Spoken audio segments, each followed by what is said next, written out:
সরঘরে আমার বউকে বলা আমার প্রথম কথা ছিল, আমার আম্মা আমার জীবনের সব কিছু। আমি হয়তো আমার আম্মার চাইতে বেশি কাউকে ভালোবাসতে পারবো না, কিন্তু আমি চেষ্টা করব তোমাকে তোমার জায়গায় সর্বোচ্চ ভালোবাসার, ভালো রাখার। প্লিজ আমার আম্মাকে কোনো দিন কষ্ট দিও না। বউ আমার দিকে ড্যাব ড্যাব করে তাকিয়ে রইল, কিছু বলল না। বয়সে ছোট মেয়ে, কষ্ট পেল কি পেল না ঠিক বুঝতে পারলাম না। আমি বিছানায় বসতে সে একটু সরে গিয়ে জায়গা করে দিয়ে বলল, আচ্ছা আপনি আর কতদিন আছেন, কখন জানি চলে যাবেন? আমি একটু অপ্রস্তুত হয়ে বললাম, আসছি তো 5 মাসের ছুটিতে। মেয়ে দেখতে দেখতে 1 মাস চলে গেল। হাতে বলতে পারো হাতে গোনা এই 4 মাসেই আছি। এরপর আমি আমতা আমতা করে জিজ্ঞেস করলাম, আমি তোমার নামটা ভুলে গেছি, কি যেন তোমার ডাক নাম? সে বলল, রিনি। নাম বলে খিলখিল করে হাসতে লাগলো আর বলতে লাগলো, আল্লাহ এ কেমন বর, বউয়ের নামটাই জানে না। সিঙ্গাপুরে থাকার সুবিধাতে বহু সুন্দরী মেয়ে জীবনে দেখার সুযোগ হয়েছে, কিন্তু কিলকিল করে হাসলে যে একটা মেয়েকে এত ভয়ঙ্কর সুন্দর লাগতে পারে জীবনে প্রথম উপলব্ধি করলাম। হাসতে হাসতে তার চোখ দুটো দিয়ে পানি চলে আসলো। সে খুব সাবধানে পানি মুছে আবার হাসতে লাগলো। আমি প্রথমবারে সবচেয়ে সুন্দরী হাসি মেয়ে প্রেমে পড়ে গেলাম।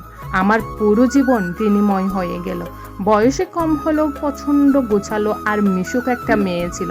পুরো ভারীর কাজ সে একা হাতে সামলাতে পারে। আর মা বোনের আরামের দিন ফিরে এলো। এতে অবশ্য রিনির কোনো আফসোস নেই। যতদিন থাকলাম রিনিকে সাহায্য করলাম।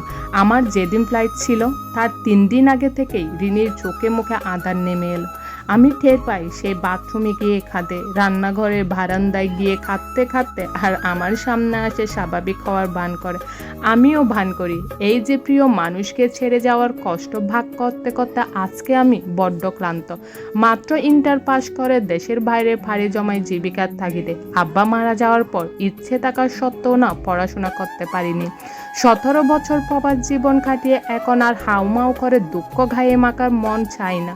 মনে পাথর বেঁধেছি, তবে এবার আমার পাথরের মতো মনটা কেন জানি না গলে যেতে চাই। সিঙ্গাপুরে আসার পর হয় আম্মার সাথে, ছোট বোন রেহানা আর রিনির সাথেও এবার মনটা কেমন জানি ছটপট হয়ে আছে। কাজে কোনোভাবেই মন বসছে না। বারবার বাড়ির কথা মনে পড়ে। মাস 3 পর খবর পেলাম আমার রিনি মা হচ্ছে। খবরটা পেয়েছি আম্মার কাছে। কয়েকবার চেষ্টা করার পরও রিনির সাথে কথা বলতে পারলাম না। সে লজ্জায় আমার সাথে কথা বলতে পারছে না। আম্মা হেসে আর গুটি গুটি হয়ে বলে, কেমন পোলাপান মানুষ দেখ, 2 দিন পর মা হব আর এখন এমন করতেছে। আমি শুনি আর হাসি।